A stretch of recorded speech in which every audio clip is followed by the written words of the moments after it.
घने जंगल में एक शेर, एक गधा और एक लोमड़ी मिलकर शिकार किया करते थे। तीनों ने आपस में एक टीम बना रखी थी और मिलजुल कर शिकार करते ताकि सबको हिस्सा मिल सके। एक दिन भी उन्होंने मिलकर शिकार किया और काफी मात्रा में खाना हासिल किया। शिकार के बाद तीनों एक जगह इकट्ठे बैठ गए ताकि खाने की तकसीम की जाए।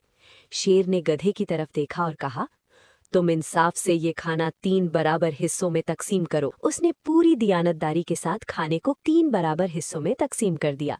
जब तकसीम मुकम्मल हुई तो गधे ने बड़े सुकून से कहा, अब हर किसी को बराबर हिस्सा मिल गया है। ये सुनकर शेर को शदीद गुस्सा आ गया।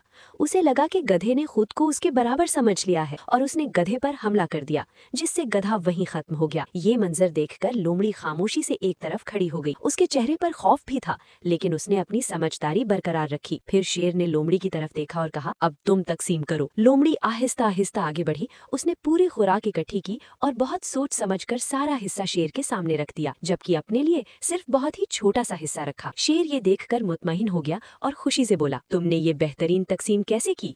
लोमड़ी ने नरमी से जवाब दिया, मैंने गधे की हालत देखकर सीख लिया है कि यहाँ इंसाफ नहीं, सिर्फ अपनी जान बचाना जरूरी है। सबक, सिर्फ ईमानदारी काफी नहीं होती, बाज़ औक़ात हालात को समझकर हिकमत और समझदारी से फैसला करना भी जरूरी होता है।